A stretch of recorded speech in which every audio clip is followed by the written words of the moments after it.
মূল উৎসৱ হ'ল ৰাস উৎসৱ। এই ৰাস উৎসৱ আগৰ আমাৰ বনমালীদেৱৰ অংকীয়া বৰনাটৰ মাধ্যমেদি হৈ আছিল আৰু তাৰপিছত বাসুদেৱ প্ৰভু ঈশ্বৰে এখন নাটক লিখিছিল। সেইখন নাটক অদ্যাৱধি 186তম ৰাসত হৈছে। আমি সেই বাসুদেৱ প্ৰভু ঈশ্বৰৰ নাটকখনকে মূল হিচাপে ধৰিছোঁ। এনে ৰাসৰ মহাপুৰুষ শংকৰদেৱৰ কেলিগোপালখনেদি ধৰা যায় আৰু তাৰ পিছতেই আমাৰ দক্ষিণপাট সত্ৰৰ ৰাসখনত দ্বিতীয় ৰাস হিচাপে পৰিগণিত হৈছে। এই ৰাস আমি 3 দিনীয়াকৈ পালন কৰোঁ। প্ৰথম দিনাখনি অধিবাস, দ্বিতীয় দিনাখনি ৰাস আৰু তৃতীয় দিনাখনি ইন্দ্ৰাভিষেক। আজি আমাৰ চতুৰ্দোল কৰি মহাপ্ৰভুক উলিয়াই লৈ গৈছে, আনি অধিবাসৰ পূজা আৰু গান হ'ব। কাইলৈ পৰম্পৰাগত হিচাপে পূজা হোমৰ লগতে সত্ৰীয়া কলা কৃষ্টি হৈ পৰহিলৈ ইন্দ্ৰাভিষেকৰ পূজাৰ লগত ইন্দ্ৰাভিষেকৰ নৃত্য হ'ব, যাক দক্ষিণপাট সত্ৰৰ দিন ৰাস বুলিও অভিহিত কৰা হয়। আৰু সন্ধ্যাৰ লগে লগে এনেকৈ আকৌ চতুৰ্দোলে উলিয়াই নি ৰাসৰ ৰৱনিকা তৰা হ'ব। এইবাৰ কিমান ভক্তগণ আহিব বুলি আমিতো যথেষ্ট আহিছে বুলি ভাবিম, কিন্তু এইবাৰ অকণমান দুৰ্গা পূজাই হওক বা দেৱালীয়ে হওক অকণমান উৎসৱবিলাক ম্লান পৰিছে।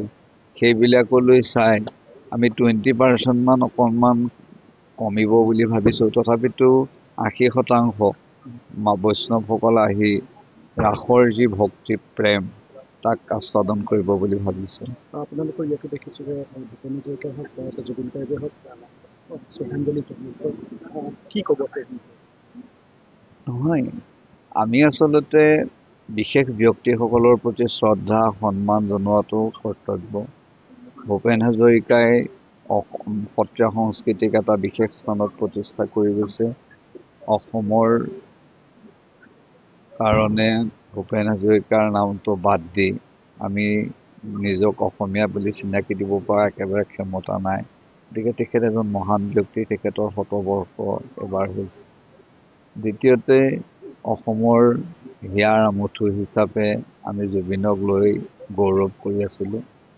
কালৰ সোঁতত তেওঁ আমাৰ মাজৰ পৰা নাইকিয়া হৈ গ'ল।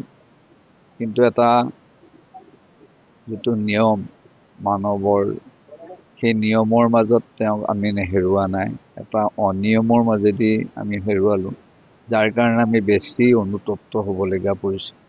আৰু সেই অনুতপ্তৰ কাৰণে আজি এমাহ দুমাহ পৰ্যন্ত আমাৰ অন্তৰৰ পৰা যিটো শোক, সেই শোকটো দূৰ হোৱা নাই।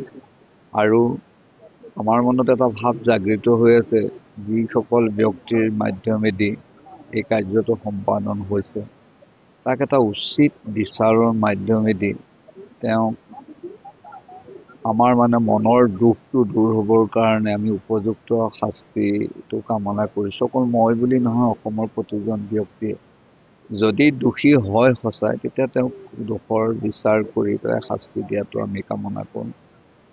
আৰু এফালৰ পৰা আমি ক'বই লাগিব, যিহেতু তেওঁক তালৈ লৈ যোৱাতেই সম্পূৰ্ণ ভুল হৈছে। যিহেতু এজন অসুস্থ মানুহ ইমান দূৰ গৈ তাত ৰাতি টোপনি ক্ষতি কৰি যিটো কাৰ্য সম্পাদন কৰিছে, এজন সাধাৰণ ব্যক্তিও তাক দোষ বিচাৰি পাইছে। আৰু সেইকাৰণে সকলো অনুতপ্ত আৰু তেওঁৰ প্ৰতি শ্ৰদ্ধা জনাবৰ কাৰণেই আমি এটা ব্যৱস্থা কৰিছোঁ। অকল আমি বুলিয়েই নহয়, অসমৰ লগতে মাজুলীবাসীয়ে ৰাসত তেওঁৰ প্ৰতি শ্ৰদ্ধা নিবেদন কৰিব। কিন্তু আমিও কাইলৈ ৰাতিপুৱা গাৰ্গৰ প্ৰতি শ্ৰদ্ধা নিবেদন কৰিম। আপুনি বিচৰা বাতৰি পাব কেৱল নিউজ 18 এপত। নিউজ 18 এপ ডাউনলোড কৰিবলৈ স্কেন কৰক এই QR কোড। গুগল প্লে ষ্টৰতো পাব এই নিউজ 18 এপ।